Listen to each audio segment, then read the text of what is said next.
are listening to the Books as Bad as Twilight podcast, where we are reading Elixir by Hilary, Duff, and Elise Allen. Visit us on our website, www.BaBaTpodcast.com. Get lost with us. That's going in the intro. That's so funny. All right, I'm going to stop now. Unless you have something funny to say. Boobs.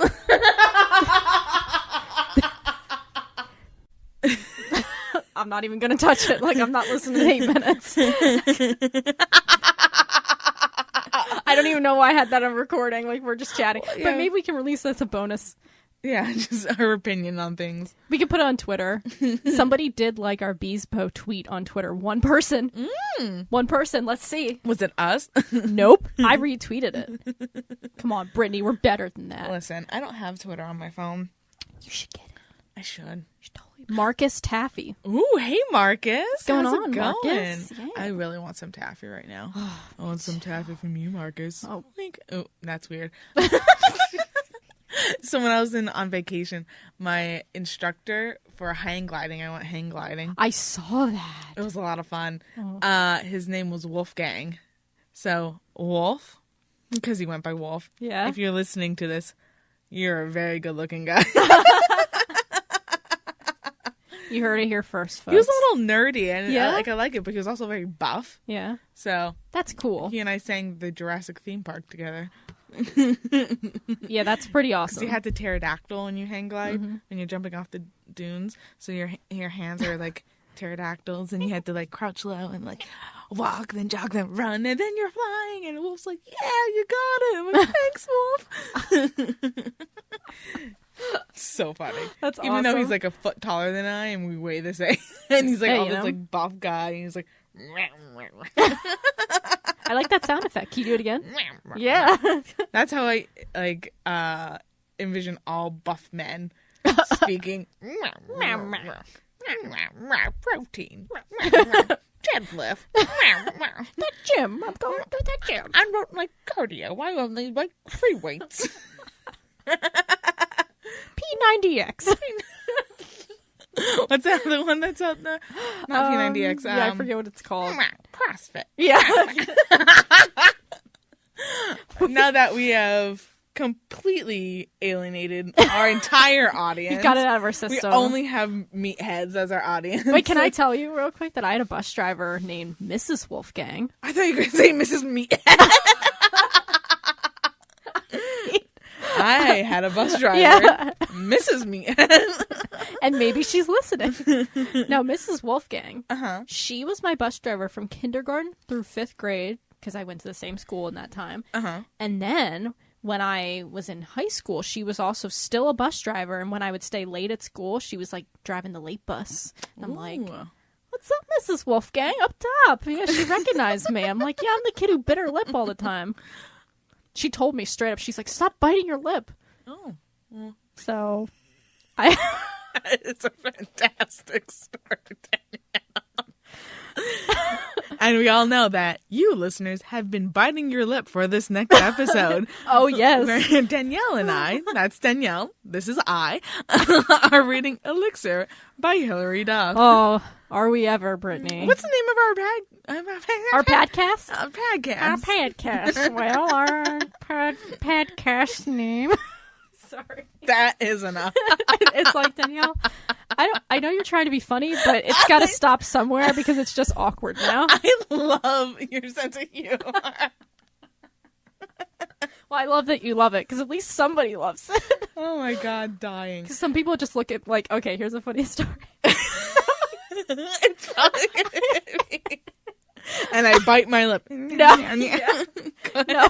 When I went with my friend to the beach, like we have very different senses of humor. So we're walking, and as we're walking, I kept seeing these little crabs in the Ghost sand. crabs. Yeah, they're so cute. They're really tiny, and they're like, just scurrying about. And I would be like, "Oh, there's a crab." So we're walking, and I was like, "Oh, a crab, number 4. We got 4." And she just didn't say anything. So I'm like, "Crab 5, 5. We got 5 crabs." And she's like, "Okay." Hey. Okay. And so I kept going. I kept counting. And She wasn't saying anything. She didn't say anything. And then at one point we were walking. What did I say? What did I say? I forget what I said, but I was like, oh yeah, I think I found 8. And I was like, all right, we're going for 10. We're going for 10. And she's like, you know what? It's good to celebrate our senses of humor because we're trying to be humorous on the show. We hope we make you laugh, listeners, but sometimes you're probably listening going, ooh, hit and a miss there. Okay. 1 star. Just kidding. 5 stars on iTunes, please, and thank you. Okay. Thank you to the 5-star review out there. That 5-star reviewer, let me tell you, they are a great person. She is on point. On point, and quite frankly, I think she should write more stuff. It's a great review. Like, it was Danielle. Spoilers. I'm like putting my hands up, and like we're not on video. I'm crying right now. All right. Let's get into this. Let's get into it. We just got to do it. We're going to be talking about chapters 7 and 8 of Elixir by Hilary Duff and Anise Allen. I'm stuttering her name because Anise? she's Denise. What is it? I don't know. Elise Allen. I apologize. I didn't say that. It's not on the front cover. I was going to say anise is like licorice. The taste of Oh, licorice. that's true. I could really go for some right now. I love licorice. Like, now I do. Yeah. Now you do? You didn't used to? No. Really? Yeah, Let's talk about that.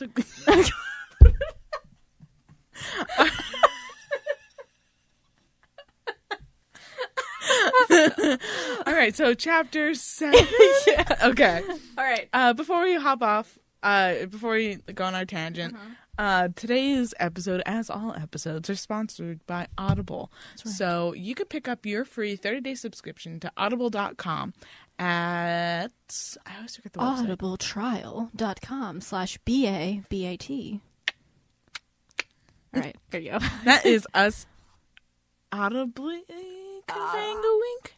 Yeah. Is that Audibly. Audibly from Audible. From Audible. Yeah, so professional. Chill and pedantic. Just gonna make a comment right now. Yeah. This copy of this book that we got from Paperback Swap of Elixir smells like a freaking toilet. That's what it smells like. Like, smell it. I'm not smelling a book. You've never done that? No, only old ones. Okay. It smells like it's hard not to smell it when you have it open in front of you. You have a more sensitive nose than I do, then. I guess I do, because... Anyway, I'm making faces right now. All right, so we begin chapter 7. Well, I guess, where did we leave off? That they were with Sage. Read the last sentence, or last paragraph. Sorry. Fine. He said, I'll tell you everything I can. I have to, because as things stand now, we're stuck together. Okay, so they're in the cave then? Mm-hmm. So they found Sage, and they're running away from these kidnappers, and he's like, follow me, and they crawl into this little cave dungeon thing, which is weird. Mm-hmm. How does he know where that is? And then she wakes up to him drawing pictures of her. Did we talk about that? No, that's here in chapter 7. That's here in chapter 7? Yeah. So he's like, I could tell you everything that I can, which you just read. Right. But, so we're going to find out a little bit of what's going on in this chapter. Yeah, I was going to say, these 2 chapters are really, there's no real answers at this point, but we're going to be getting deeper into the mystery. Bum, bum, bum. That was wonderful. Thank you. I worked on it all day. Yeah? Uh-huh. Oh. She's not lying either. I heard her practicing. I was sitting, bum, bum, bum. I was like, Brittany, what are you? You know what? I'm not even going to worry about it. Yeah, just be prepared. Yeah. All right. So we begin the chapter where they're having this conversation where Sage is going to tell them everything. Yes. And we've got this we've talked about the comparisons. Do you want me to put it here so you can see it? Oh, no, it's fine. I'm just sure? I'm just going to riff off of you, girl. Okay. So we have this moment, which is another Twilight moment. I just felt I had to pick it out. Mm-hmm. Where Sage, Ben starts the chapter. Sorry, I'm having a hard time speaking. Mm-hmm. It says, actually, Ben countered, we're not stuck together at all. We're staying here only until we're safe. Then we leave, and if you're lucky, we don't turn you into the police. And Sage says, that's funny. Your boyfriend's funny, but you're not going to the police when we get out of here, because the last thing you want is for me to be anywhere except by your side. And also, what are they going to tell the police? Right, exactly. What are you going to say? We have a suspicion that this guy is part of her dad's disappearance. Right. What fucking evidence do you have? Exactly, yeah. And as if Sage is going to willingly go with them to the police. Right. They don't even know his name. They don't know where he lives. They're just going to show up at the police department and say, this American, because like they're not even in the same country right now. This American disappeared. He's a doctor. We think it's this person we met once in our life and have no evidence whatsoever. Doesn't make sense at all. Fuck off, Ben. But you know what? It's just this kind of... I noticed this a lot with these 2 chapters. This book seems to... And I guess we'll get into it more comparing it to Twilight. Yeah. It seems like Twilight's a bad book series, don't get me wrong. But I think Twilight, ironically, did a better job conveying its plot. Because, like, it kind of sets up what a plot could look like for these type of books. And that's what Elixir is doing. It's taking what Twilight did and unintentionally, I think, riffing off of it. So, or not riffing off of it, but copying it. The style of it. Yeah. So, like, we have this Edward and Jacob argument now. There's a specific scene in New Moon where at the end, the Cullens come back and Jacob doesn't want them there because he doesn't want them protecting Bella because he doesn't trust them. That's literally what's happening right here. Like, where Ben, our Jacob, doesn't trust Sage and doesn't want him protecting. Circumstances are different, of course, but still. When was New Moon? When did New Moon come out? So it came out in 2006. This came out in 10, I think. Yeah, I think you're right. And to be fair, in 2010, well, actually, yeah, Twilight got really popular around 2007, 2008. Yeah. Because I remember I was reading it in 2008 because I was a senior in high school. So... I keep forgetting you're a year older than I am. I know. It's weird. Yeah. Because it feels like we're the same age. But yeah. I mean, we basically are. But It's still. only a year. Yeah. It's only a year. Meathead. Yeah. Meathead. Did we cut that part? No, we didn't. I had to think about that one for a second. So, Sage starts talking about the elixir of life and how Clea's dad sought him out to help him find the elixir. How did Clea's dad find him? Did they address that? Let me see. I don't remember. I don't remember either, even though I just read this morning. I spoiler alert, I read this entire book because I wanted it to be done with. The first time I read ahead. Brittany, you know what? I don't blame you. Yeah. I haven't read ahead just because I made fun of you. Well, no, it's not that. Because I was going to read ahead, but then I thought, you know what? I can't even give this book the time of day. Like, I just would rather read it before we record because that's better for me. Yeah. I mean, usually I remember more, but clearly right now I'm having a hard time remembering. Talked about Dad's research, the empty vials, which were stolen. They're empty because they moved the elixir. Because Clea's dad found the vials. Like, he sponsored an archaeological dig. Okay. And found 2 vials. Okay. Do you remember that? No. Maybe. Yeah, that was... Yeah, go on.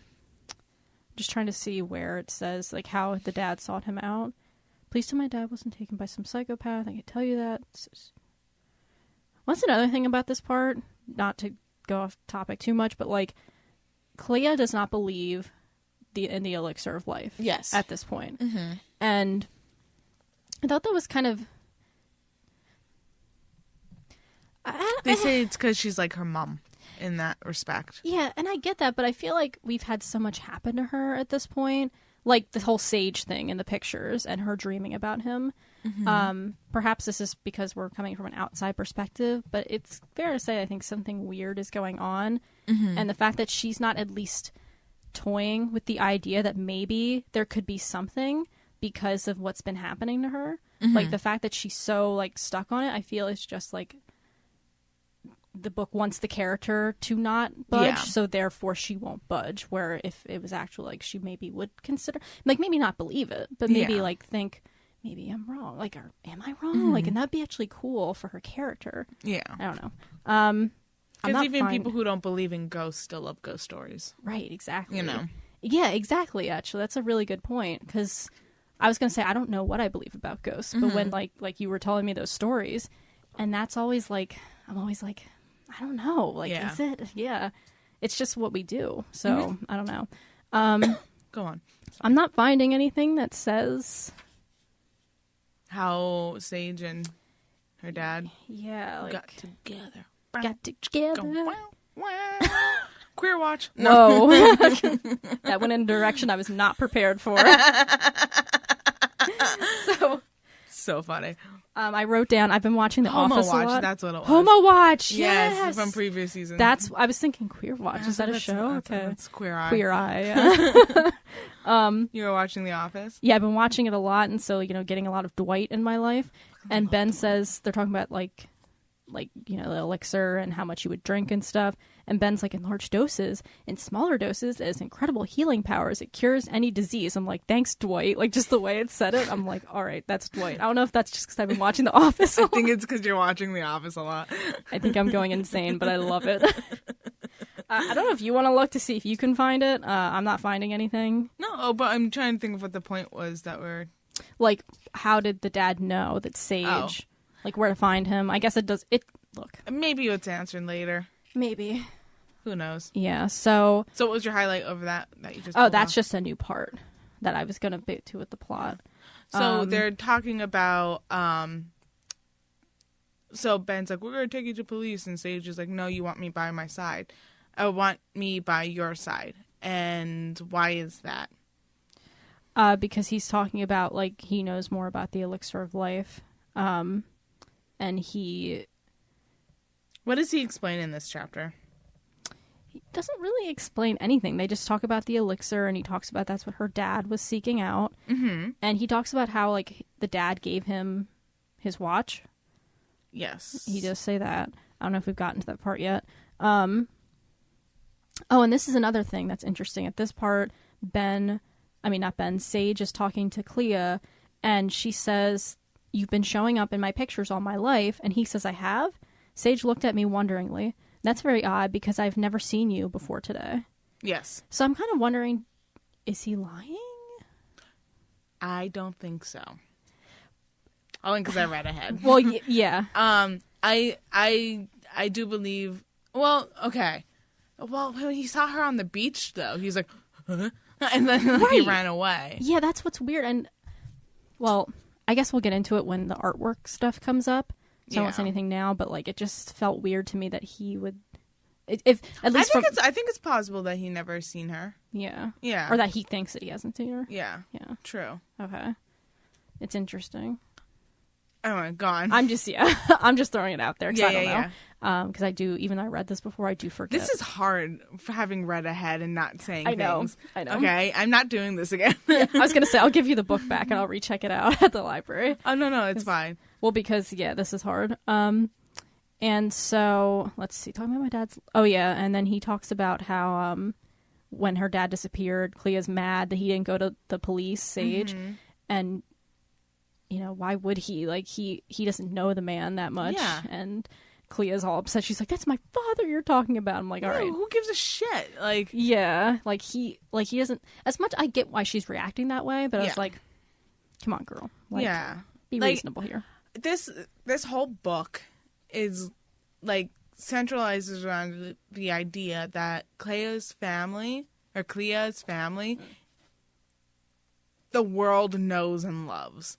Yeah. The world knows and loves her family. Like, she's recognized everywhere. Those snatchers were just like, oh my god, it's the woman's daughter. She's all over the place. Yeah. And like, why? Right. Why? No one cares. So I think the logic of this book is that they just think that the main character naturally is just the center of attention. Like I don't think like they wrote the book and were like, this is what we're going for. But it just seems like the book just automatically thinks that because they say it, it's just true. Like that's how it is. And it's like, I don't know about that. And also I forgot, you just reminded me one other thing I wanted to bring up was one of the men who was grabbing her in the previous chapter had a tattoo that said CV on his neck. Oh, on his neck, yeah. And that apparently stands for Cursed Vengeance. So this is where Sage explains... Yes. The two factions. Yes, which are... Okay. That's what I was trying to allude to. Okay. And I didn't know if it was in this part. It is, yes. Okay. And I forgot about... You wouldn't think I'd read this morning. The Saviors of Eternal Life and Cursed Vengeance. Okay. Those are the two ones. So there's two factions looking for this elixir of life. One to protect it and one to destroy it. Is that correct? I think so. So and it's the CV and what one? The Saviors of Eternal Life. The Saviors of Eternal Life. Oh, I see. Yeah. Gotcha. Yeah. So yeah. That's all I was gonna say about that. Yeah, and then also after this, the next page it goes into about the watch and how it says, Sage says, "I think your dad was afraid I wouldn't show. He gave me his watch as a strange kind of reverse collateral. He said it was his most prized possession. He said he knew I was a good person and I wouldn't run off with something that meant so much to him." I kind of feel like the dad is being played off as like this kind of stereotypical happy. He's or maybe not happy. A hero in plain clothes. That's what it is. Yeah. You know, and like not saying that doesn't happen. Right, yeah. But when you're a hero in plain clothes, it's because you've been through a lot. Yeah. You know, and like I consider my grandfather to be a hero in plain clothes. Yeah. But that doesn't mean he didn't know how to bloody a nose or two. You know, Yeah. It's because he grew up rough, you know, rough and tumble. He made his own way, but he also watched out for everyone else and his family. Mm-hmm. So this guy, the dad, he might be like, he might have had rough like time in life, which is why he can be the hero in plain clothes.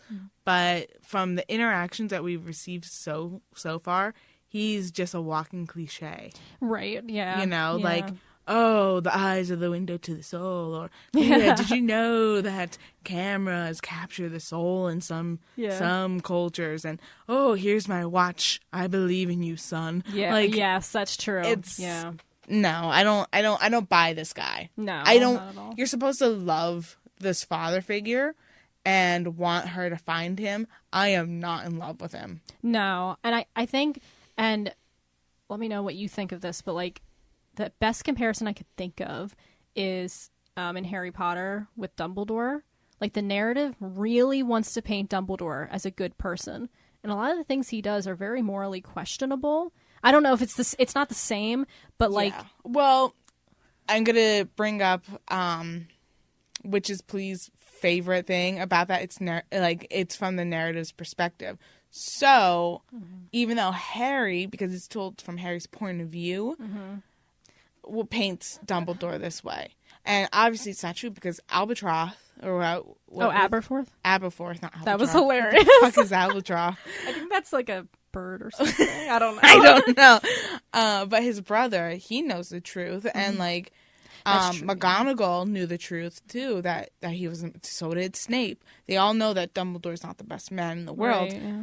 Harry's the only one that truly believed that he was as great as he seemed to be. Very true. Because even Hermione and Ron were like, I don't know. Like, it's really weird that you're leaving in the middle of the night with the headmaster to go hunt Horcruxes and like blah blah blah. Don't you think that's kind of shady? Like, no, it's Dumbledore. Sorry, I'm going on a tangent.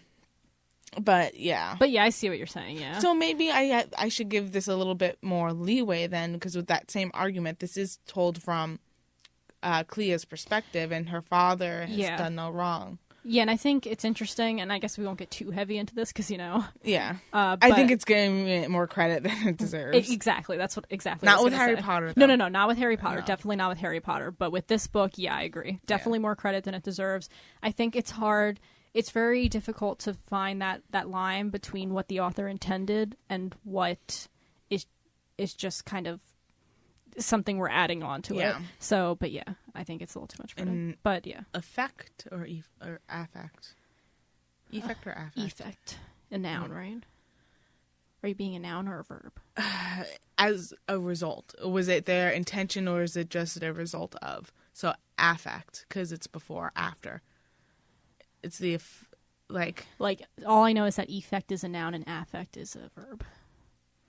So if, okay, so I guess the result will be anyway. Yeah, I know. Yeah, this is the grammar podcast. Can you believe we just did that? We're your hosts.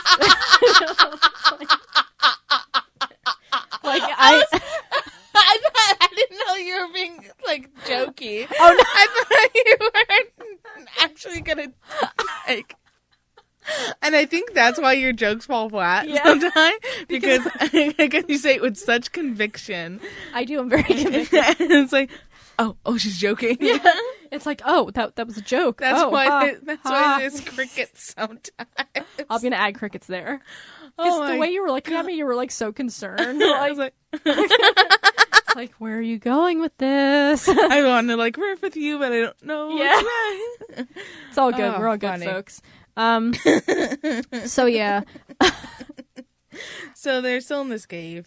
Yeah, and I just my note I had there was just about Clea's belief in like non-belief in this type of thing and how it's more kind of keeping her in like a standstill, or her character kind of is stagnant. Yeah, stagnant for the sake of the narrative to go the way the author wants it to. Yeah. But we already commented on that, so maybe I'll cut that part out. But anyway, so they're talking about the elixir of life, arguing if it's real or not. Because, and this is when Ben and Sage are on the same team. they start bonding. I mean, like, of course it's real. Like, look at all this stuff. Your dad disappeared looking for it. Yeah. I don't know why you go into goofy voices so often. Well, to be fair, it's kind of like the way it's played off is goofy. kind of goofy. Yeah.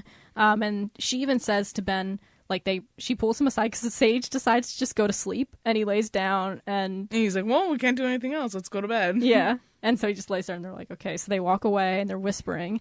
And Ben is like, I don't think we can trust him. And she's like, oh, well, you've been bonding with him, believing in the elixir of life. And I'm like, touching tips. Yeah. Yeah. And I'm like, all right, whatever. So then they're talking about how, like, with security for her, like they're talking about going to Connecticut together. Why? Why is that again? Respectively noted. Aren't they from Connecticut? Are they? Yeah. I forget. I guess they are. Is it Connecticut or Yeah, I think they're from Connecticut. Yeah, he just says, like, Sage says, you're tied to me, so that means that you're in danger. And then Ben says he doesn't trust him, and neither does Clea. And Sage says, Sage or Ben says? Sage says, I know, or what I know about the elixir, or you need me because I have knowledge about the elixir. And so then Clea says they'll all go to Connecticut together. And Sage is like, well, you say that like it's simple because whoever has your father or anyone looking for the elixir has their eye on you. They'll probably have the eye in your house. They're from Connecticut. Okay, yeah.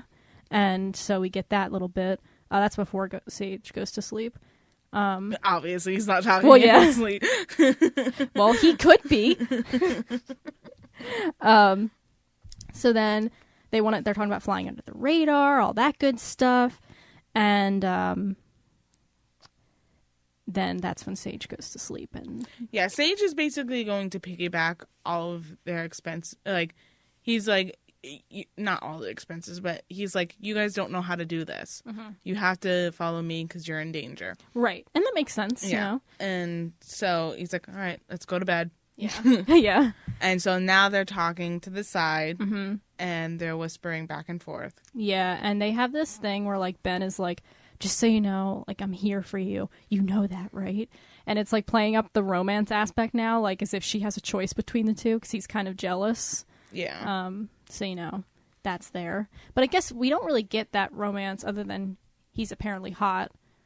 Well, no, it's been alluded to. Well, with the dreams. Oh, you're talking about Sage or Ben? Oh, yeah, sorry. I'm talking about Sage. Yeah, sorry. Oh, yeah, definitely Ben. Yeah, but Sage, I mean. Wait, hold like, I just said that really weird. Hang on. Okay, so what are you trying to say? I'm saying that the Sage thing, I don't see, like, they're saying, like, that there's romantic tension. I haven't seen it except in the dreams. And the fact that she says he's hot. With Ben, I see it because it's been directly hinted at. Yeah. But with this, like, this part of the book is kind of like having Ben be jealous already, and I don't see any. But well, it's okay. I won't even. Yeah. Yeah, I don't really know where you're going with this. I think it's kind of this, like, it wants it to be a romance, so it's kind of just like making it go in that direction. And I don't think the book has done anything to necessarily have it be this kind of thing where she has to make a choice, but it's kind of like hinting at she's going to have to make a choice. Okay. If that's what, I don't know. It's just, that's kind of the tone that I got from it. I don't know. From what he was saying, like, I'm always going to be there for you. Yeah. So I didn't pick up reading that, Yeah. that was like choice making at that point. Only because, like, he's still deep in the friend zone. Oh, yeah. So it's not so much him saying it's me or him. Right. It's Ben saying, you know, I'm here. Right. Hi, hello. And, like, even though people are in the friend zone, does not entitle you to be boyfriend and girlfriend. Right. But that's him still trying to push his romantic intentions. Yeah, and that's and maybe I'm just like putting my knowledge of Twilight also on this, because once again, like, all that, and it's very obvious where it's gonna go. Right. Yeah. Like, it's if you can't pick up the fact that it's like these two boys trying, like, pining for her attention, or even Sage isn't even pining for her attention yet. It's just like, you know that where this is gonna go. Like, it's so transparent. Yeah, for sure. It's very transparent. Yeah. And again, like, who are you rooting for right now, Brittany? Let us know. Neither. Good. Like, it's stupid. This whole book is stupid. There's nothing that's drawing me to either of these characters. Are you Team Ben or Team Sage? Come on. Team Kevin, my husband. Yeah, there we go. We just even Wolf couldn't shake my resolve. Nice. So that's chapter 7. Oh, really? That's how it ended? Yeah. They go to bed. That's it. They go to sleep after that. That's really lame. Yeah. I see a pillow. What is that part? Oh, he's asking her if she wants to use his jacket as a pillow. Oh, I thought he offered himself as the pillow. Oh, did I misunderstand that? Okay. Sure, I guess. Yeah. Hold on. Let's see here. I was wondering, actually. He sprawled on the cave floor as far away from Sage as he could, and he patted his chest. Need a pillow. It's not really in my job description, but I'm happy to offer. Because they have, Ben and Clea have had those romantic moments on this trip. Yeah, for sure. Dancing together on a moonlit beach, you know. They were, like, having dinner together, getting drinks together. They all danced the night away. They went in all these beautiful festivities, and they almost kissed, which is what when she saw Sage off in the distance. So there is that romance building between them. Yeah. So that's very obvious. And if I were her, I would have taken the pillow. I would have taken the pillow. Me too. I agree. I couldn't sleep on that floor. But then again, she's exhausted. So you're more practical than me. I mean, Brittany, let's be quite honest right now. I think even though you just said that, I think the general statement is that all of us are more practical than Clea. Okay? Oh, that's very true. You know, so that's just something to take away from this book, folks. All right? Okay. Anyway. Crickets. Yeah, crickets again. It's like, Danielle, you're not funny. Just stop it. No, you are. It's just a very unique sense of humor. It is. I'm so unique. I get a gold star. Here's a trophy. Yeah, here's a trophy. Yeah, you get a trophy. You get a trophy. All right. Now on to chapter 8. And we begin this chapter with Clea dreaming that she's Olivia. And which one's Olivia? Is she the mobster one? Read it to me. It says paints, canvas, and you. That's all I need. Yeah, she's the painter then. Okay. Honestly, okay, this is going to sound awful, but, like, I genuinely, like, don't even know the other people's name that she is. Like, I don't even know what they do. Catherine, I think. Olivia. Okay. So there's the painter, the cabaret singer, like, that's dating the mobster. There's one with the fiery red hair. I remember her. Mm. Oh, the actress.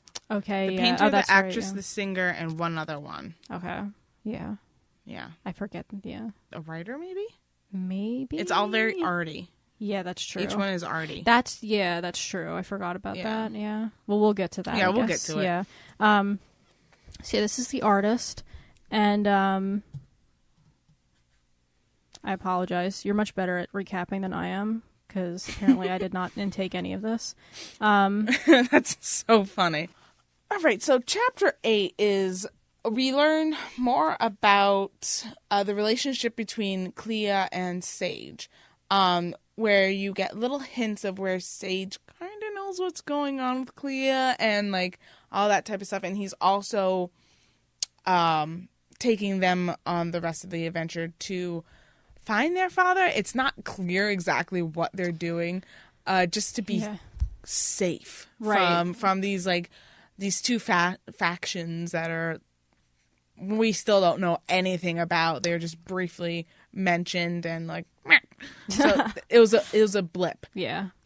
So there's no actual clear intention of why they're going adventuring together, right? Except for to be in safety. Clea still wants an idea of like exactly who Sage is and where her father is. Ben just wants a piece, and from as far as we know, Sage wants him out. So there's no real motive.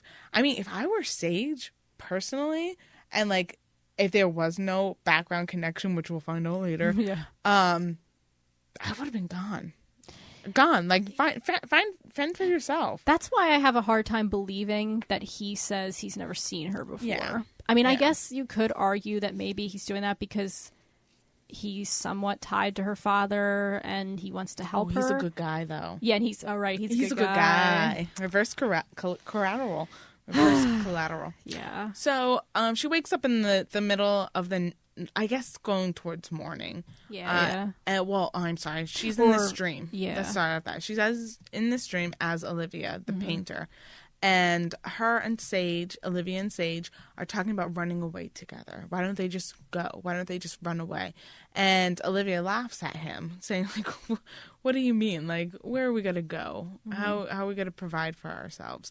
Because in this one, Sage is the aristocrat. Right.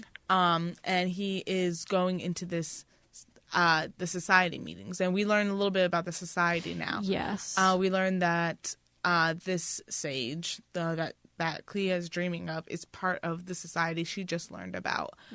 And so I like how that was done, because it's like saying the things that she's talking about with Sage is infiltrating her dreams. Yeah.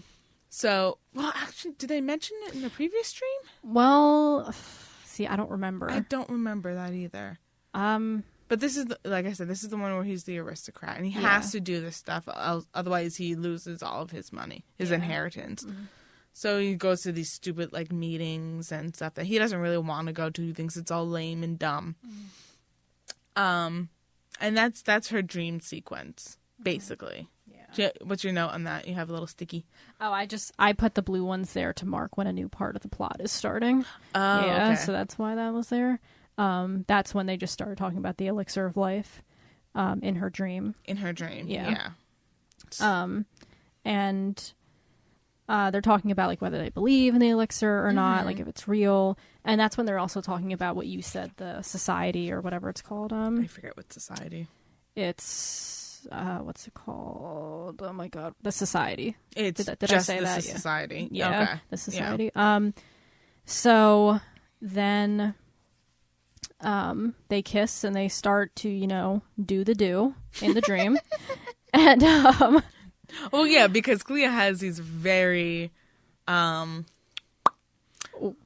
pornographic dreams. They don't really describe, but they're definitely wet dreams. Oh yeah, this is definitely 100% wet dreams. Yeah, this is still a YA book, so they wouldn't go into that, but they're heavily implied. Heavily, to the point where she doesn't want to fall asleep on the plane, right, or in the car, or anywhere near Ben, because she's afraid she's gonna moan in the middle of the night. Seriously, so that's kind of hilarious. Yeah, she explicitly, it doesn't explicitly say that, but she's like, I'm afraid that they're gonna know what I'm dreaming about. Right? Yeah, it's always hinting at it.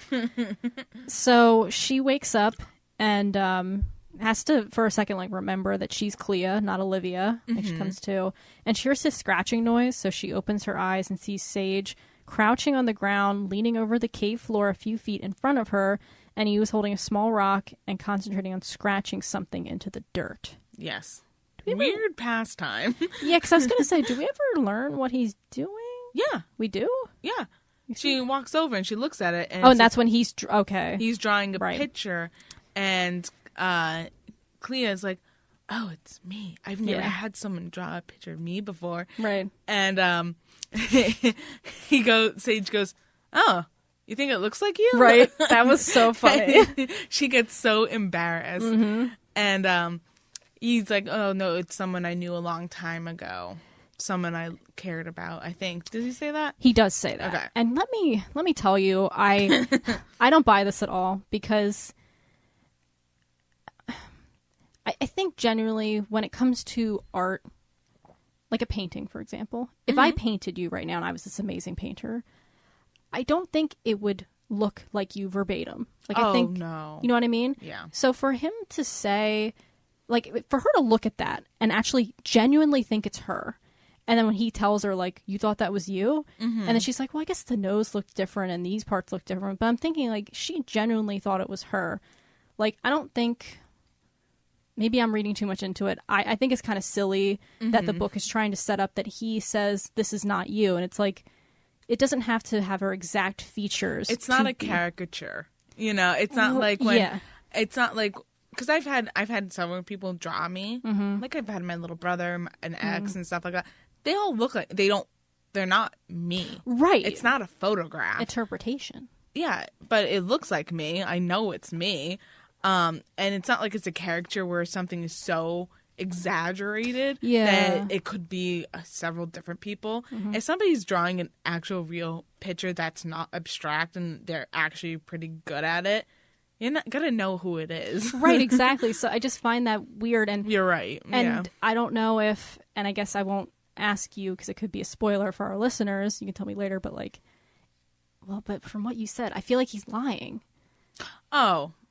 Yeah, because he's like, he's like smirking and like all this type of stuff, and then like a page or two later, Ben wakes up and he looks at it and he's like, "Is that supposed to be her?" Doesn't do her justice. Yeah, like, so even he knows it's her, right? You know, yeah.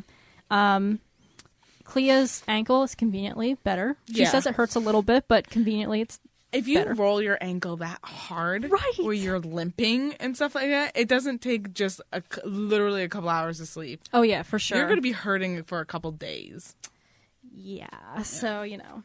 And like you said, we get into that part where Sage says, this is someone I loved a long time ago. And I'm thinking, don't be too on the nose, book. Don't be too on the nose. Like, it's too on the nose. And I love when, what's it called? I don't know if this is the part. Where when Ben wakes up, Sage says like something like morning sleepyhead. I was like, I think that's funny. It is funny. There's such a bromance brewing between the two of them. Yeah. That I don't like. I get it, but I don't get it. Right. I think it's just kind of odd. Like it feels very out of place. Like it does. You know, and I think it could. In a better book, it could work. I don't. Yeah, because they're not like. It's not the way like I don't know. I feel if right out of the get-go, if you like this person and someone that's more attractive than you swoops in and the person you like becomes enamored by that other person, you're not going to be bros. Right. You know, you're going to be it's going to be a Draco Malfoy and Ron Weasley. You know, they're going to be, like, butting heads. It's not going to be, like, a Ron Weasley and a Victor. Yeah. You know, like Victor Crumb. Right. Where he's jealous but likes him at the same time. Right. And yeah, like, Draco didn't steal Hermione away from anyone. But there was that it was just cut and dry. No. Yeah. You know? I wonder if, playing off what you just said, like, I wonder if... I don't know how to say what I'm thinking, so I might have to move on because I don't know how to say. Yeah, I'm just gonna move on. I don't know if it comes to me how I want to say that, then I will. But I'm having a hard time finding the words. But one thing we talked about, like the kind of the pushing of the romance aspect of this book. Like, we know it's going to happen, so things are, you know, occurring that, like, are just kind of set up. It's very plain. Well, I think it's funny when she's like, she wants to look at his back to help heal his scratches, and he's like, we're in a cave. Yeah. Like, what are you going to do? And she's like, just do it. Yeah. She's so mad. Yeah, I don't, what is she gonna do? Right, exactly. It's like, what? Why? And also, if they're just scratches, they're just, like, scratches. And yeah, exactly. Like, Why? it's not like they're gonna get infected, like, right now, this very second. Right, exactly. But it's just to push the, like, sexual tension. No, not so much as sexual tension, Yeah. but when they pull off his shirt and it's healed. Right. Well, exactly. Yeah. It's a setup, which It's is a setup. fine, but still. Yeah, but it's a bad setup. It's a terrible setup. So the best way, okay. So later on in this chapter, and that's why I feel appropriate saying it, they go to Sage's house. Oh, yeah. So what better way to do this than they get to his house, and we find out that she's sneaking around because she's a snoop and a half. Like, just sit your ass down, girl. Yeah. You're in this strange place with this strange man. Well, yeah. Be more vigilant than, like, sneaking. Constant vigilance. Nice. But, like, when he changes his clothes, sneak a peek. Right. And then you'll find out that the scratches have healed. That's exactly, yeah. That is a more normal transaction than, all right, everyone, let's go. No, stop. Take your shirt off. Right. Let me see the goods underneath. Right. And see if your scratches are gone. And it's so obvious. It's just, yeah. It's so bad. If there's no foresight in it. Right, exactly. No foresight. It doesn't make sense because literally it's kind of like the book is trying to play it off as like, oh, she's just the caregiver and she wants to do what's good. But, like, it's just so stereotypical of it. Yeah. It's just annoying. And I love how when the narrative says completely gone, there wasn't even a mark. And I'm like, what? I did not know.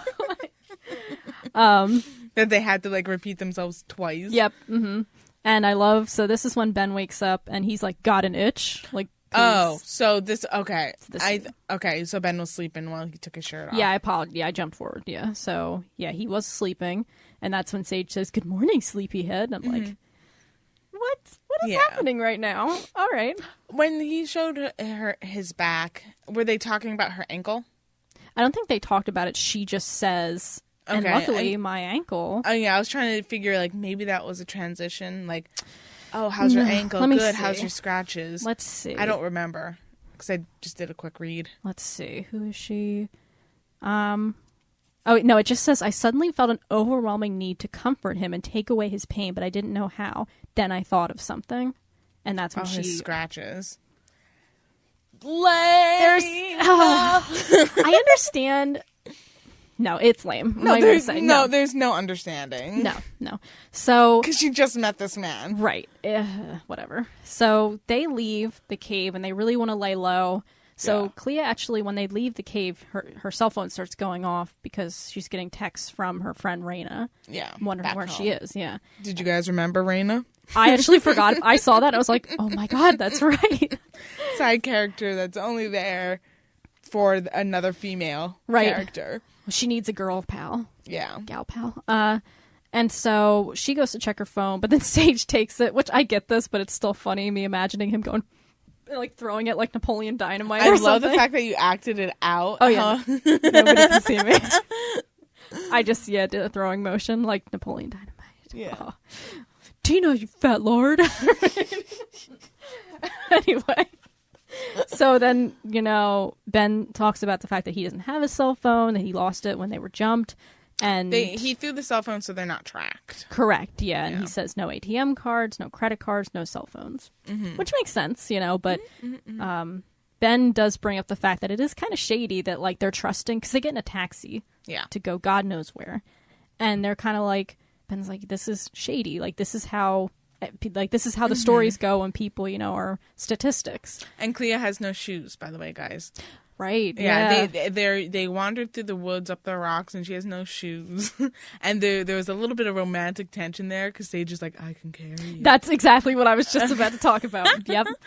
And then they get out of the woods and they hail the taxi. Yes, indeed. To So go somewhere they don't know. Correct. And so, they are going to Sage's house. Mm-hmm. So Which is a tree house in the middle of the woods. Oh yeah, for sure. And I mean, it does. The description is amazing. It is. I was about to say, it sounds really cool. Yeah. I feel like it's like a fantasy, like the person who loves like architecture, like this is my fantasy. Yes. Yeah. Which, because you know, I get it it. talks about like these gigantic windows and like all this like cool things that you could see even on ground level. But I laughed at this because he had said, I built this so like no one knew where I was. Can you imagine hiking through the woods and seeing this magnificent building? Like, that's gonna draw attention. Right, exactly. He's not under the radar. He has a huge fucking tree house. It's not like no one goes to the woods and just stares at their feet their entire time. Well, Brittany, and it's not even that far. They didn't even walk that far off the road. They're like what, 200 yards into the woods? It's not far. And look, clearly logic is not one of Sage's strong points, okay? Or this book for that matter. But and Clea actually gets her camera out at this part and she's snapping photos and he's kind of like, can you not? And she's like, this distracts me. This helps me. He's like, well, don't send these to Architectural Digest. Yeah. What? Or she says that, but I feel like he says another one at some point, but I'm not finding it right now. But she said I'm not going to send it to Architectural Digest. Yeah. I thought he made another comment, but I'm not seeing it, so maybe I just made that up in my head. If he's going to throw her phone away, why didn't he take her camera? That's surprising, because I guess because it doesn't track them, but I feel like even then he's like, I want you to respect my privacy. I know. But she should. I get it, but you should. Yeah, you should. Like, Clea is so high maintenance. It's not that. This whole book doesn't make any sense. Well, yeah, very true. So they go into the treehouse then. Yeah, and it's Clea's like, this view, I gaped. I can't believe you ever leave. And he's like, it takes a lot, Sage admitted. So dumb. I'm so angry. I know. At all this. Because then Ben walks in and he's like, is that a Michelangelo? Yes. And it's like, so he has all these paintings. And he's like, okay, when you have such a classic piece of art from a famous artist, and unless it's been hidden for like a long time, they track where those paintings go, because if it's ever stolen or duplicated, they need to know. Right. So like that's a whole field of study, is tracking down these things and making sure the ledgers are correct. Right. You know, so he can't be off the radar and have these beautiful pieces of art. Right. And I feel like if you got them through legal means. Yeah, and I kind of like, again, the tiniest bit of leeway I'm giving the book, that I could see if somebody who's not familiar with art might not know that. That's the smallest leeway. Yeah. I think most people, generally speaking, know how important art is historically, and that, you know, it's so expensive in museums. What happens when a museum burns down? Like, that's a huge deal, you know? So I think, generally speaking, people would know about this. Yeah. And they don't. It's weird, because they're like going, it's Michelangelo, it's the real thing, and it's the real Rubens. How the fuck do they know? Are they art inspectors? And if they know, then they would be like you. Yeah. If they know, then they know. It's like, okay, well, we're not under the radar then. Because, yes, there are anonymous bidders, but that they bid anonymously, so the person doesn't keep jacking up the price. It's right. Like, oh, shit, that's Hugh Jackman bidding on this? Right. Just keep raising the paddle, because they know Hugh Jackman can afford it. I don't know why I picked his name out of all of them. Yeah, you know. But, like, that's the reasoning. Right. I don't know. I'm just pissed off at all of this, because, like... And that's if you got it through legal means. Let me put it that through legal means. Yeah, and well, I guess we won't talk too much about it because it's a plot point. But anyway, because it is a fact. Point. Yeah, and so at this part, she asks for a tour, and he just straight up says no. Mm-hmm. She should respect his privacy, but then she needs to go to the bathroom. Also, can I get a tour? No. Oh, what's your bathroom? Can I go to the bathroom? Oh, yeah, it's just over there. Yeah, like, what do you... Yeah. She's just gonna go nose around. Right, exactly. Like, and I seriously was wondering as I was reading, again, like the thing where he's like, this painting is not you. Like, I've never seen you before in my life. Mm-hmm. Does he let her go because he expects her to look around? Or is this book that dumb that it doesn't. I think it's that dumb. Yeah, and I think so. That was my first feeling. Was like, well, no, right. I think the book is that dumb. Yeah, it's just, and a lot of things use this trope where they need to look around, they need, but I just at this point, I mean, I've been checked out of this book. At this point, I was reading, I'm like, oh my God, and so she goes into his room, as one does.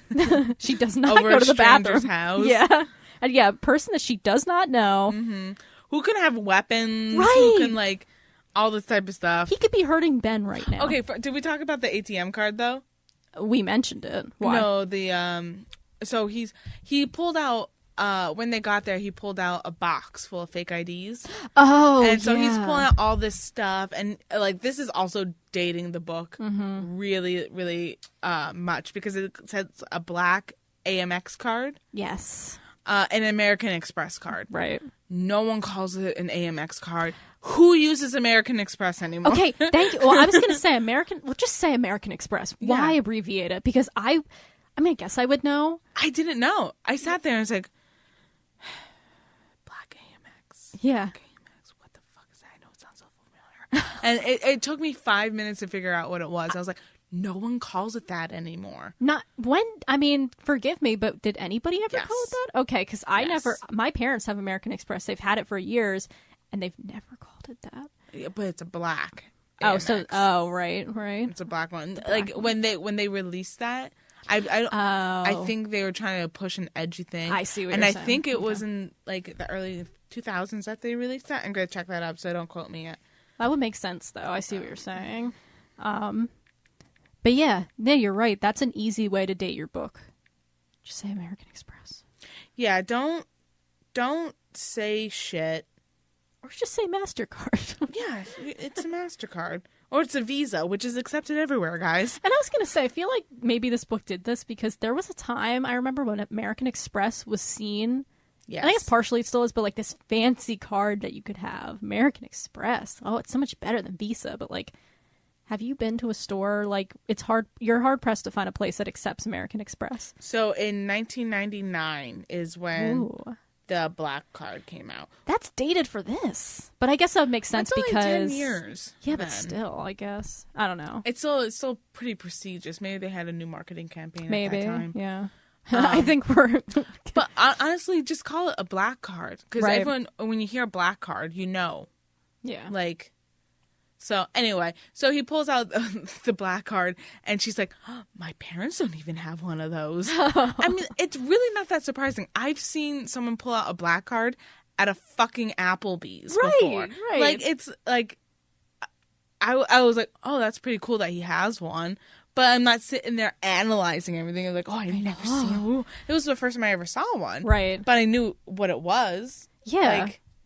But here's this 20. It's like, oh, my parents don't even have a black AMX card, and he has all these fake IDs, and he has all these fake passports, and he had just thousands of dollars in cash on hand, and then you're gonna go fucking sneak around in his house. Right. He's a drug lord. This book has no. Yeah, exactly. He's a drug lord. That's what the implications would be in any other book, and I think that's the problem that this book doesn't quite. I mean, there's no logic in this book. It's just dumb.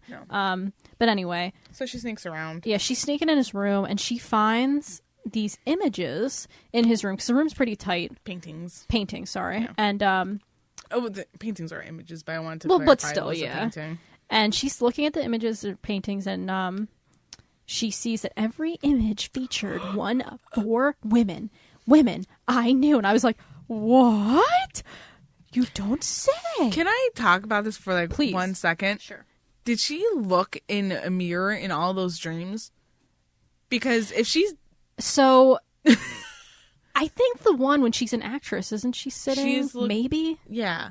I think she is in the mirror. But unless she's constantly looking in mirrors in these dreams, how does she know what she looks like? And she doesn't. Yeah. And yeah. I was wondering that too, because she outright says, where does she say it? Because they didn't look like me the way they did when I dreamed about them. That's what she says. Yes. So I'm like, that did make me question as well. Yeah. Does she have mirrors? I'm almost positive the one she does, but the other ones... she definitely did. Yeah, but the other ones, I don't know. Well, she was on the boat in one. Maybe she saw her reflection in the water. Maybe. I could give her that. Maybe, yeah. Yeah. Yeah, that's a really good question. Sorry. Look, well, and then she talks about, so she says, one woman laughed as she held on to the sides of a rowboat floating on the Tiber. That's Olivia. One woman's long red hair flowed wildly behind her as she raced on her horse. And that's? Catherine. Yes, I was right with You Catherine. were right. One woman studied her face in the mirror, expertly applying stage makeup. Annaline. I think I'm saying that right. One woman leaned against a piano, singing in the middle of a packed audience. Delia. Delia. I always want to say That's right. Delilah, yeah. Delia. So, she's seeing all her dream selves, we'll say for now, in this. Okay. If you hadn't read this book before, what would you think it was? Exactly. Her fucking reincarnations. Wow. Wow. Do you know? It's very obvious. You know, I feel like there was an opportunity with this book, you know, since we're talking about reincarnation, there's so much culture and history surrounding that idea. Yeah. And I feel like this book just kind of waters it down. Also, why didn't they capitalize on any of them? Right, exactly. Like, there's so much they could have done with this. Yeah. But it's just a book, whatever. Yeah. It's very obvious because it's a book about the elixir of life. So it's like, well, yeah, maybe it is reincarnation. Right. Like, It's taking fucking called Elixir. And it's taking very basic ideas of the elixir of life, you know. God, there's so much lore on it. So much lore that's very basic. Like, you're not, and to be fair, you're not going to read this book for the lore, but I find that when I read a book, I think the rich, like, one of the reasons I know you don't read these, but like Game of Thrones, what I love about those books is that there's lore in almost everything that these characters do. Well, let's talk about, like, something like we've read Twilight and we've read Harry Potter. Yeah. Twilight, she created her own lore for That's the true. werewolves. And it might not be that good, but it's still... I liked it. Yeah. Yeah, I liked it. It's better than the vamp. I think that's one of the best parts, I will say. It's one of the best parts, and that's why I also liked Order of the Phoenix the most, because he created the order, and she explained it all. Yeah. And stuff like that. And that's like, I'm not saying that you have to go that detailed for something like this. Right. But you're just washing over it. Even the Fountain of Youth.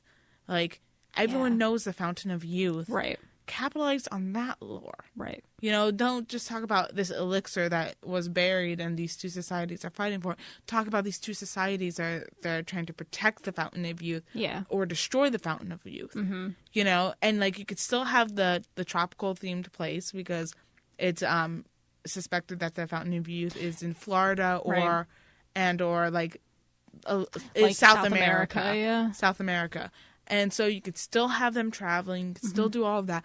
But when you mention the Fountain of Youth, you can bring much more lore into the back of it. And I fear that... Instead of try creating your own. Go on. Right. Well, I was just going to say, I fear that, and I'm not sure, I can't speak for the authors of this book, but I fear that there is this pressure by creators that they want to do something new with these things, which is a good thing. You want to do something fresh and have a new take. But I think generally speaking, if your new take is just very watered down basic ideas, then you're not really giving us a new take. I think generally speaking, like, one of my favorite game series is Uncharted. Uncharted doesn't have I love Uncharted. Yeah, I was going to say Uncharted, you know, it's Indiana Jones for video games. It doesn't do anything, I'd say, grand, but at the same time, that's why... It's Tomb Raider. Yeah, exactly. It's basic in the best way, I guess. And I wouldn't even call it basic. I would just call it, like, it sticks to certain tropes, but it does them really well. Mm-hmm. Just because you have a trope in something doesn't make it bad. Yeah. It's just when you do it like in a clumsy fashion, or when you're doing it for the sake of being tropey. Assassin's Creed. You know, they also use a lot of lore. Yeah. In their sharing of their tour. They went about it a cool way, going into the machine to relive your past lives and because of your blood. Right. And I don't know if you play Assassin's Creed. I know about it. I've never played it, but yeah. But like that's taking an old idea, making it new. Right. And like, so there's nothing wrong with that. Right. And but anyway, so yeah. she's sneaking around. She found these paintings, and she's overwhelmed. Yeah. And she's like, all these flashes are coming back. And doesn't she like faint or something? I don't remember. She starts throwing up. Like, so she does go to the bathroom. So she is in the bathroom. True. He conveniently comes over when she's in the bathroom throwing up, and he's like, "Oh, duly noted," because he actually hears her. Yeah. So yeah. And this is where she knows that he knows. Correct. Basically. Yes. And then, well, actually, I missed a part. Before she even throws up, she's talking, like, she's describing the landscapes and stuff in the picture. Mm-hmm. And it talks about,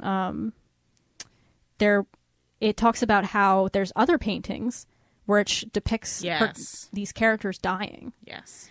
I know what... And they're dying the way she dreamed about them. Correct. And again, I know what she's going for. It's trying to be really gruesome and really affecting, or really trying to affect you. I guess for me, I was just like, oh, okay, like whatever. This was one of my favorite parts. Okay. But that's the what imagery. I mean, yeah. Because when she talked about her dreams and the graphic ways it was all happening, that was the only time I actually saw the author. Okay, yeah. Because everything, like, I don't know who actually wrote this book. Whether it was Hilary or Elise. Yeah. So if it was Hilary, then she should have capitalized on that voice when she was writing the dreams. If it was Elise, that's the only part I saw her in. Right. And that's the only part. I'm wondering if it's hard to tell if they co-wrote it or what the situation is, since Elise's name isn't even on the cover. Yeah. Like, did she plot it and Hilary wrote it, vice versa? It's hard to, or did they both write it? Because if they both wrote it, then it's fair to say that maybe those parts are a different author. Yeah. But we don't know. Yeah, that's a really good point. Those are the only parts I like so far in this book. Okay. Yeah, that's really interesting. Is the graphic imagery. Right. When it comes to the dreams in these paintings. Right. Go on. So, yeah, that's why she gets upset, because she sees her death being depicted. Mm-hmm. We're doing good. Oh, cool. Yeah. And we're almost done, too. Yeah. So she leaves the room, she goes into the bathroom, and she starts, like, reliving those nightmares. Right. That's why she gets sick, not over the realization that everything was true. And that makes sense. Yeah. No, yeah, you're right. And it makes sense. So then she kind of comes to this weird conclusion. Again, this book is doing things that just don't make sense to me. She comes to the conclusion that Sage is going to kill her. And I guess I kind of get that, but I also don't understand why she's not getting at the idea that, oh my God, So I think it was because it was kind of trophy-ish.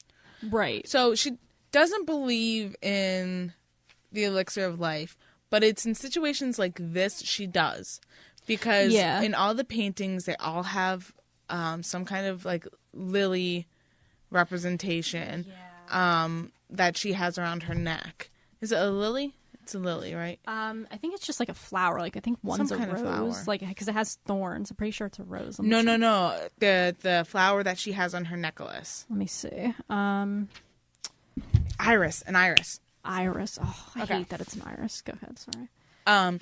So she has the iris charm on her, and she sees that imagery in these paintings, if I'm not mistaken.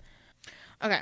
So the reason why she thinks he's out to murder her is while she's looking at all these gruesome scenes of her dream self being killed, she notices something on the wall. A line of nails, 4 of them, each with a delicate iris charm necklace hanging from it. Okay. And the 5th nail was empty, waiting. So this is when she starts to panic. Right. Because a couple pages before, when they're talking about his paintings and all that type of stuff, he's like, I'm a bit of a collector. So when she finds all these gruesome paintings, and she kind of feels that it was her past self. This is where it's getting confusing because she believes in... She doesn't believe in the elixir of life, but she truly believes that these pictures are of her, and she truly lived them. And he's in all those dreams. And right down, it comes here, was Sage a serial killer, some kind of timeless, ageless serial killer who didn't choose multiple victims, but instead just one, and killed me, over and over again. So it's an eternal struggle of whether or not she believes in the elixir of life. But having that thought in itself should push you towards believing it. Yeah. Right? I agree. That's why I'm confused because, again, like, I know we've talked about this. We've talked about, what it means to her character. Okay, so you have a character who does not believe in the supernatural, just say. Mm-hmm. Fine. That's good. You're setting up a character for us. But then if you have a storyline that's literally about the elixir of life, which I'm assuming we could say, and I'm just saying this because I think I know where the narrative's going, not because I've read it, because I forget. I would assume that this book is, that the elixir of life is real, according to the narrative.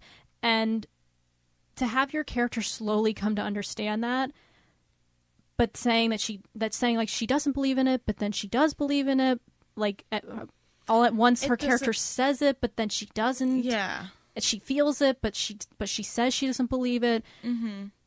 Where is that line? Yeah. I don't know. It's confusing. And also, and just taking it completely the other direction. Yeah. She is very adamant that it is not real. Yeah. So you come into this house, and there's these gruesome paintings. Right. All around. You get the fuck out of there. Well, that's what I mean. Like, yeah. You need to be in it 100% or out of it 100%. Oh. That's... And unfortunately, the book, it can't do that because it wants her to stay there. And I understand that you try to capture what it's like to be human. Like we were saying before, even if you don't believe in ghosts, you love a ghost story. Right. And then those like little things, because you watch a horror movie and those little bumps in the night, you think maybe it's a ghost. Right. Even though when your waking mind, 100% that they don't exist. So it's very hard to capture that on paper. Right. And I understand trying to do the flip-floppy for your narrative, but books don't work like that. Right. If you have to have characters that embody that. Mm-hmm. So all in or all out. Right. It's... Yeah, because I was going to say, there is a way to be very nuanced about this. Yeah. And, it's unfair to say, if you're not a good writer, then don't attempt it. Because that's just not... Yeah. That's not fair. That's not true. The only way you're going to get better at it is to practice. Right. Exactly. Yeah. But at the same time, like, you're right. Like, human emotions, like, they'll do that. Like, and I would argue that that's denial. Like... Mm-hmm. It can be done on the page, but I don't think that this book is presenting us with a character who's in denial. Mm-hmm. They're presenting a character who this is just her beliefs. Like, it's kind of a it's just kind of a thing. There's nothing... There's no reason why she shouldn't believe it. Right, exactly. Except the fact that her mom doesn't. Right, and it's never really had... I mean, I don't know. Maybe I'm forgetting. I don't remember her connection with her mom being as strong as it is with her dad. It's not. Right. So she always said that it says in the beginning of the book that her connection with her father has always been stronger. So you would So you think that you would follow? Listen, my grandfather sat me down the one time and said, "You want to know who the best football team in the world is?" And I was like, "Who, Grandpa?" Because I was young and a child. He said, "The Eagles." So from that point forward, I am an Eagles fan. I know they're not the best team in the world because I've grown up and I could see not the best. I only won one Super Bowl. But I am adamant about being an Eagles fan now because when I was young and juvenile and I loved my grandfather above most people. Yeah. So I was an Eagles fan. You just made me think of something. That would have been really cool if this book was something like examining what it means to kind of believe something. Like, so when she's believe versus knowing. Yeah, like kind of Like, and that could be an internal thing that she's going through, which, let me be clear, that's not happening in this book. That's not a conflict. Yeah. Because if she believed in the elixir life when she was young. Right. And then, you know, when you come to a realization that your parents aren't perfect. Exactly. So she's 17 years old. She's in that stage of her life where, she should be creating her own path and knowing her own way. Right. And she is doing that a little bit by going to Costa Rica or wherever she is for Carnival. So it now presenting like, well, elixir of life doesn't make any sense. Right. You know, like that's arguing with herself. Right. Even though you have all this evidence against it. But she's not. It's just like, no. Yeah. No. Yeah, it doesn't even question. It's just a straight no. Yeah. Like, Well, I mean, we could talk about better books. But speaking of better books, yes, let's talk about audible.com. Yeah. Where you could find a shit ton of better books. Oh my God, so true. Shit ton as in over 180,000 better books. Yes, fine listeners. And actually, I'm sure there's probably a couple shitty ones on there too. Oh yeah, for sure. Well, you know, that's what happens when you go to a library, right? There's bad books, there's good books. You know, Audible is an online library. Anyway, I thought when we were talking. I love your humor. It's the most deadpan thing in the world. Like, literally, I can fry an egg on your humor. It is so pan. That's very true. You're It's right. such a pan. So true. It's like I say a joke and they're like, people are like, what? Oh, you know, it's like when you go to a library. There's good books and there's bad books. Audible is the online library. So I was thinking, we were talking about how Sage is a collector, and it made me think of a book that talks about the idea of being a collector and all this stuff. There's also a horror movie called The Collector. Go on. Is it an old horror movie? No. Probably about a decade old, I think. Okay, but then we're probably talking about, because there's a movie made of this book, but it's like made in the 60s or 70s, I want to say. Oh, okay. You got excited there for a second. Is it a horror movie? It's book? No, it's a thriller, I would say. It's psychological thriller. It's actually called The Collector, you know, so you're not going to have a hard time finding it. The Collector by John Fowles. It is the most psychologically disturbing novel I've ever read in my life, but in the best way. Like, it's the only book I've ever read that I actually wanted to throw in the trash and never look at again. Really? Yeah, because I usually don't have that response to books. Like, I tend to not get too emotional. Like, I love books. Like, with Harry Potter, I get emotional because, you know, that's very nostalgic. Yes. But usually my emotions are very, like, not that I'm holding them back, but they're pretty much, like, you could separate it. Yeah, exactly. Like, they mean a lot to me, but I'm not crying when I read a book. Yeah. I read this book, and I closed the last page, and I was, like, so disturbed. Like I said, I couldn't even look at it. I wanted to throw it away. I didn't throw it away. I think I hid it somewhere for a few days so I wouldn't have to look at it. Because just looking at the cover, made you sick? Yeah, I was so disturbed. It is such a good book. Like, that's awesome. Yeah, I love it. Isn't that so neat that you could be so revolted by something and love it at the same time? Oh yeah, I want to reread it actually, which is scary. Yeah, it's been like it's like 2011, I think I read it. So okay, it's been a little while. You know, maybe it's been a minute. Yeah, you know. So I would definitely recommend that on Audible. And to do that, to get a free trial, a free 30-day trial, and a free book, go ahead on over to audibletrial.com/BABAT. Once again, that's audibletrial.com/BABAT. Woohoo! And with that, I think we're going to round up our episode. So, a little more to go, folks. We have 2 more episodes left of Elixir, so it's going to be a fun time. Our next book that we're going to be discussing is Where'd You Go, Bernadette? I forget the author, but it's a pretty specific title. And actually, it's kind of cool that we're talking about it because they're making a movie. Are they really? It's coming out in March of next year, so we could definitely see that and talk about it. So I'm really excited. Starring Cate Blanchett, who I really like. Blanchett. I'm seeing if it's on Audible. Oh, yes, good idea. I would assume it is, but yeah, because it's very popular. Yes, it is. And you might be thinking it's a very interesting. Well, I mean, this was in a poll. It came in second, I believe, in one of our polls, so that's why we're reading it. But you might be wondering why a book like this is on our list.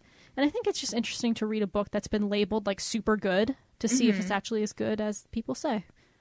Which we kind of been doing. I mean, not to the same extent, but, this is probably going to be the highest rated book on the books that we've read. So, it'll be a fun time. So anyway, once again, that's Where'd You Go, Bernadette. We'll be reading that in season 4 of Books as Bad as Twilight. It should be fun. I'm excited to read that book because it'll be different, I think. It'll be different. It's going to be it's definitely a different type because it's not going to be a romance and it's not fantasy. Right, yeah. So, which, all of ours have been in the fantasy bubble. Fantasy. It has been, hasn't it? Yeah. What was the first one? Lost in a Book. Oh, yeah. You know what? Lost in a Book. It's all been fantasy. I miss Lost in a Book. I miss it too. I seriously want a sequel. Lost in a Book. That was a lot of fun. Girl, I want to email the author and be like, hey. She might have other ones. Let's look. She does have other ones. She has other books, but not. I don't think they're in the same universe, but I wish they were. But I doubt it. The Beauty and the Beast hype has kind of died down. Yeah. But I could see there being a sequel. And if there is, listeners, we're getting on that. So anyway. Aladdin. The new live action of Aladdin's coming out. With Will Smith. Look. As Genie. Let's hope a novel comes out so we can talk about it. Let's hope that Will Smith doesn't fuck up. Robin Williams performs. Did you know he did most of that ad-libbed? Yep. Holy fucking God, is he a genius. God, he's amazing. And remember, be yourself. That was really good. What's the one thing where he goes, I can't believe I'm losing to a rug. When he's playing chess with the carpet. Yeah. What else does he say? He's like, I can't bring people back from the dead. It's not a pretty picture. I don't like doing it. I love quoting the genie from Aladdin. All right. Oh, okay. Brittany. What? Oh, yeah. Check us out on Facebook. Oh, yeah. Instagram, Twitter, all that type of shit. Give us a rating somewhere. Somehow. 5 stars, please, on iTunes. Or if you have any questions, comments, concerns, or complaints, shoot us an email at babatpodcast.com or at Gmail. No, at .com. So our actual email is badastwilight@gmail.com. Oh, yes. So, but you can find all that stuff on our website. Indeed, you can. It's all there for you fine listeners. And with that, art credit goes to Katie Hartung. Oh, yeah, that's right. Music credit goes to... What is his name? Kevin MacLeod. Oh, are we using Kevin again? It is Kevin MacLeod. Hey, Kevin! What's up? And, of course, shout out to Brian. Brian, an apology for the intro with me being super drunk. Sorry. It's, you know what, Brittany? I love it. I think it's great. Boobs. And with that, we will talk to you all next time. Goodbye.